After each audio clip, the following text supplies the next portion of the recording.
ஓம் நம சிவாய. அவனருளாலே அவன் தாள் வணங்கி. திருவாசகத்தில் அடுத்து நாம் பார்க்க போகிற தலைப்பு திருப்படை எழுச்சி. மாணிக்கவாசக பெருமான் தில்லையில் அருளியது. திருப்படை எழுச்சினா என்னென்னா, திரு என்பது சிறப்பு அடைமொழி. நாம் உயர்ந்தவர்களை பெரியவர்களை சொல்லும்போது திருன்னு சொல்லுவோம் இல்லையா, அதுதான் படை எழுச்சினா. இங்கே படை என்பது தொண்டர்கள் தான், மெய்யடியார்கள் தான். அதாவது இறைவனுடைய மெய்யடியாக இறைவனை அடைய வேண்டி எழுச்சி கொண்டு இறைவனை அடைகிறது. இந்த தொண்டர்களுக்கெல்லாம் தலைவன் யாருன்னா இறைவன் சிவபெருமான். அதுதான் இந்த திருப்படை எழுச்சி. இதில் 2 பாடல்கள் மட்டும்தான் கொடுத்துருக்கார் மாணிக்கவாசகர். ஞானவால் ஏந்துமையர் நாதம் பறை அறைமீன் மானமா ஏறுமையர் மதிவின் குடை கவிமீன் ஆன நீற்று கவசம் அடைய பூகுமின்கள் வானம் ஊர் கொள்வோம் நாம் மாயப்படை வாராமேன்றார். அதாவது இறைவனை அடையறதுக்கு தொண்டர் படைகளை இவர் திரட்டுறார் மாணிக்கவாசகர். என்ன சொல்றாருன்னா, பொய்யிலே கிடந்து புரளாமல் சிவபெருமானுடைய திருவடியை அடைய விரும்புங்கன்றார். மெய்யடியார்களுக்கெல்லாம் சொல்றார், நீங்க பொய்யிலே இருக்கிறீங்க, இதிலே கிடந்து புரண்டு கொண்டு இருக்கிறீங்க, இதெல்லாம் விட்டுருங்க, சிவபெருமானுடைய திருவடியை அடைய விரும்புங்கன்றார். ஏன்னா அவன் இறைவன் சாதாரண ஆள் கிடையாது. ஞானவால் ஏந்துமைய நாதம் பறை அறைமின் மானமா ஏறுமை மதிவன் கடினா, அதாவது இறைவன் 5 தொழில்களை செய்கிறார். படைத்தல், காத்தல், மறைத்தல், அழித்தல், அருளல் சொல்லி. அப்பேற்பட்ட அந்த இறைவனை நாம் அடையணும்னா மும்மலங்கள் நம்மை விட்டு நீங்கணும். ஆணவம், கண்மம், மாயைன்னு சொல்லு. அதெல்லாம் இங்கே சொல்கிறார், பொய்யிலே கிடந்து புரளாமல் அந்த போரில் விளங்கின வேலனே கண்ணி உமையின் பாகனவன்.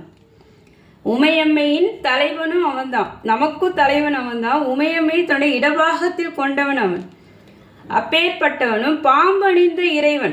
அதாவது பாம்பை கண்டாலே படையே நடுங்குனுவாங்க. ஆனால் அந்த பாம்பை அணிகலன் போல அணிந்தவன் அவன். எப்பேற்பட்டவன். அந்த இறைவனுடைய திருவருள் என்பது அமுதத்தை போல இருக்குமா. மாணிக்கவாசகர் சொல்றார், இறைவனின் திருவருள் அமுதம் நாம் கிடைக்கணும்னு சொல்லி தனிந்திடாத ஆசை நாம் கொள்ளணும். அப்போதான் இறைவனுடைய திருவருள் நமக்கு கிடைக்கின்றார். பாம்பணிந்தவனுமான அந்த இறைவனின் திருவருள் அமுதத்தை நிரம்ப பருகி தனிந்திடாத ஆசை பெருக வாருங்கள் சொல்லி நம்மை அழைக்கிறார். நீங்கள் எல்லாம் வராமல் இந்த பொய்யிலே கிடந்து புரண்டு கொண்டு இருக்கிறீங்க, இதெல்லாம் விட்டுட்டு வாங்கன்னு சொல்லி தொண்டர் படையை அழைக்கிறார். தொண்டர்கள் தூசி செல்லீர் பக்தர்கள் சூழ போகிற் ஒன் திரள் யோகிகளே பேரணி உந்தீர்கள் தின்திர சித்தர்களே கடைக்கூழை செல்மின்கள் அண்ட நாடு ஆள்வோம் நாம் அல்லல் படை வாராமேன்றார்.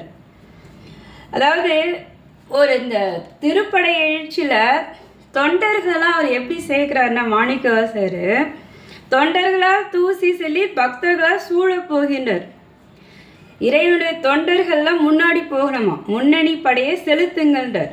அன்பர்களாக பக்கங்களில் சூழ்ந்து செல்லுங்கன்றார். தின்திறன் சித்தர்களை கடைக்கூழை செல்வீன்கின்றார்.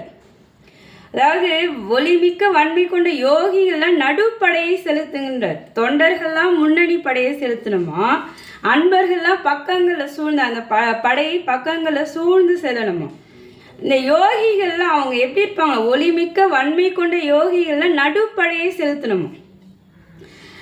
சித்தர்கள் எல்லாம் உடல் நலமிக்க சித்தர்கள் நீங்கள் பின்னணியாக செல்லுங்கன்றார். இம்முறையை சென்றால் நாம் அண்ட நாடு ஆள்வோம்ன்றார்.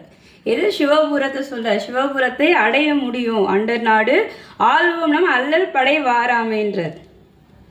அதாவது சரியை, கிரியை, யோகம், ஞானம் இந்த 4 நெறிகளில் தான் நாம் இறைவனை அடைய முடியும். இதுதான் நமக்கு புரிகிற மாதிரி மாணிக்கவாசகர் பெருமான் சொல்கிறார். தொண்டர்கள் எல்லாம் முன்னணி படையை செலுத்துங்கள், அன்பர்கள்லாம் பக்கங்களில் சூழ்ந்து செல்லுங்க, ஒளிமிக்க வன்மை கொண்ட யோகிகளை நீங்கள் நடுப்படையை செலுத்துங்கள், சித்தர்கள் எல்லாம் பின்னணியாக செல்லுங்க. இந்த மாதிரி நாம் போனோம்னா சிவபுரத்தை நாம் சென்று அடைந்து இறைவனுடைய திருவடியை பெறுவோம் சொல்லி நமக்கு சொல்கிறார். திருப்படை எழுச்சி முடிந்தது. மீண்டும் தொடரும். திருச்சிற்றம்பலம்.